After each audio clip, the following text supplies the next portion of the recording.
Our next upcoming project, Jason Stolecki, not quite. Jason is a PE and he is a highway discipline manager with MDTA, and he's going to give you information about HT 3014. Jason?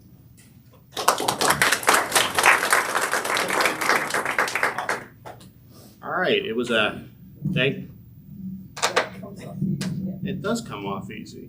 Thank you, Tia. I appreciate it. Jason Stolecki, I'm the Highway Discipline Manager in the Office of Engineering and Construction. I'm here to present about the 895 at Frunkfurst Avenue Interchange Improvement Projects, which is being delivered as a design-build project. I was here in this room, I think I was standing about 8 months ago, where we had our industry forum, and we told you that this was going to be advertised last fall. So it's a good opportunity to sort of touch base on where we are now, where we plan to be in the near future. And I think you'll all appreciate that we've taken the time in the interim to work on some of our risk elements and get to a more concise project scope that I think will benefit the consulting and contracting community moving forward. So looking at the project itself, we are working in the area just south of the Baltimore Harbor Tunnel, and you can take pictures, but this will all be online as well, and we have the information from last summer as well. We'll have that website available, but please feel free to take whatever pictures you'd like. We are working between the K-Truss Bridge, which passes over the CSX rail line in the harbor area just south of the tunnel. And the tunnel itself. This is sort of the nexus of several different elements that MDTA has been pursuing in the past decade of converting to open road high-speed tolling and addressing some of our various asset management needs. We have original construction for the majority of this section of 895, meaning that this section was put into operation in approximately 1957. So we have bridges that are approaching their 70th birthday. We have pavement that is approximately 40 to 45 years old.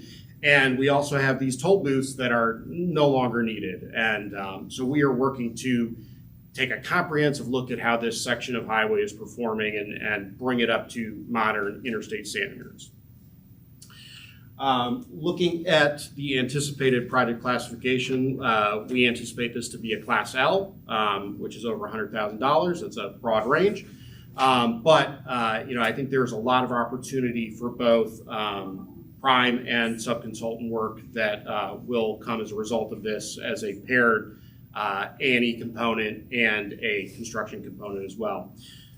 Moving on to sort of our overarching project goals, we are looking for a project that is delivered and provides a product that is safe, that is cost effective, both from an initial cost perspective and from a life cycle perspective, that enhances mobility, that is delivered on time and with some constraints within our overall program, and that is well managed, and that demonstrates about how the successful team is going to be a good partner not only to MDTA, but to the surrounding business community.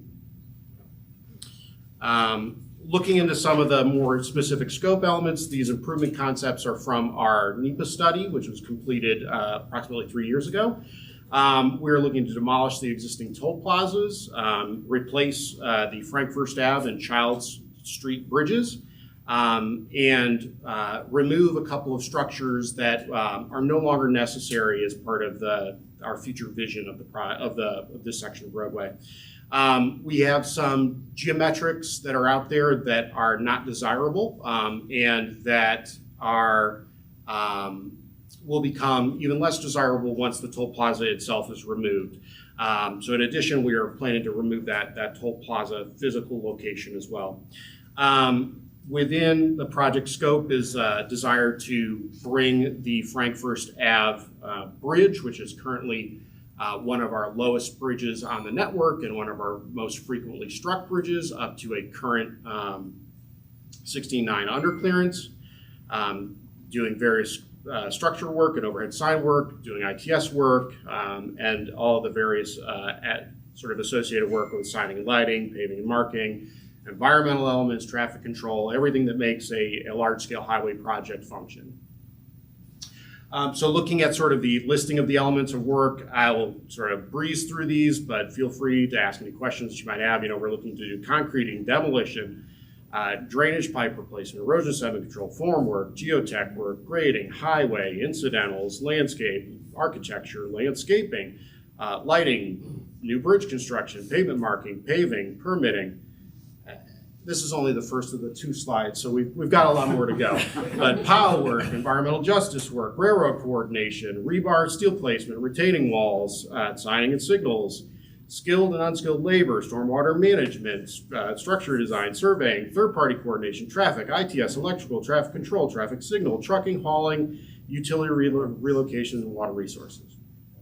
And if that's not enough, we've got all the NAICS codes that we anticipate to include on the project. I'll say that this is not a comprehensive list. There may be additional NAICS codes that will be added or removed, but this is what we currently plan on incorporating into the project. This is, again, it's on our website now from the industry forum from last year. This presentation, my understanding, will be on the website moving forward, so you'll have access to it as well in its current form.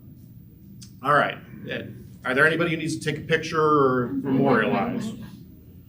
All right, so I've actually got some exciting stuff because like I said, when I stood here last year, I said we were going to start procurement last fall. That didn't happen. What we are saying now is that we're engaged in prepping for some community outreach. Actually, the "we are here" should be on the other side of April 2024, but that's fine. July 2024 is when we are anticipating issuing that request for proposals now. Request for qualifications. Thank you, Bruce. With an anticipated procurement process that will last approximately 18 months, a year and a half, with the anticipation of issuing a design build notice to proceed in early 2026. You're getting it slightly earlier than everybody else. We will also be communicating this to our interested proposers that were present at the industry forum last summer. Of great interest to this group, if you are not currently engaged in a team, we house a list of all of the primes, both from a contractor perspective, from a subcontractor perspective, or from a engineering perspective, and all of the attendees who were with us last year for that industry forum on our website. If you are looking to become engaged as part of a team, you can reach out to me via email, via phone. You can go to our website, and you can go to that list, and I'll have that website location on the final slide as well. So going ahead to our procurement details, we're going to be advertising this to eMaryland Marketplace Advantage as HT3014 quadruple 0. At HT is the Harbor Tunnel. We anticipate a pre-proposal conference and site visit to those interested proposers sometime later this summer. And we anticipate a design build with a 2-step process that is a best value selection. You might have heard we were successful on this project in winning MDTA's first competitive federal grant. We had one up on Belvedere, but that was technically Cecil County, so this is the first one we've won ourselves. So this will be a DBE project, which is somewhat atypical for MDTA's work. The exact goals and nature of that DBE program will be spelled out both in the RFQ and the RFP. All right. As a DBE project, we do anticipate on-the-job training goals, and we anticipate both a DBE goal from an overall contract perspective and from an A&E professional services perspective. As Tia said earlier, we encourage everyone to become a certified firm. If you are certified as a MVE, we encourage you to be certified as a DB as well, if that is possible. Because it is a design-build project, there are some firms that are precluded from participating. This is the list as it stands now. We try and identify anybody that we feel who has a superior knowledge and would be at a relative advantage and work with them on that restriction to participation. So hopefully you all already know this if your firm is identified, but feel free to ask me any questions that you might have.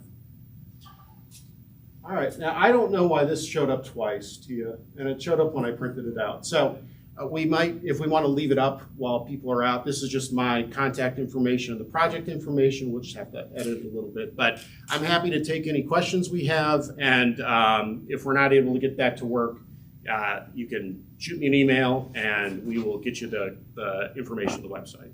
So thank you for your time. Do we have any questions from the group? Yes, sir.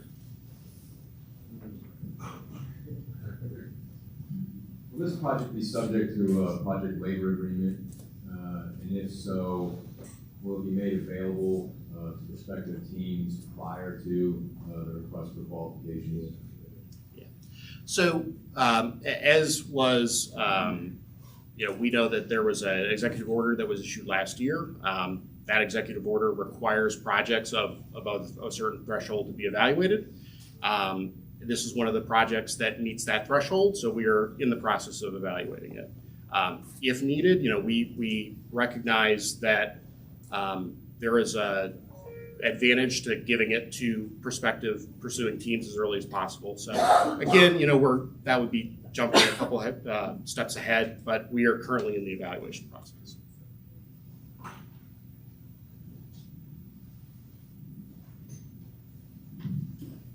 Hi. Do you anticipate a release of a construction management solicitation?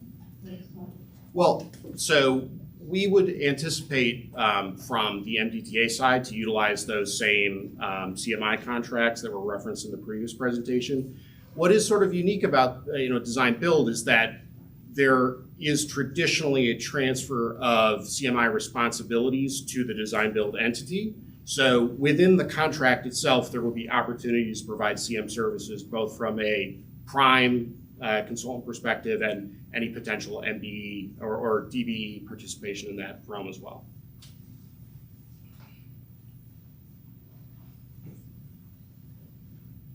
All right.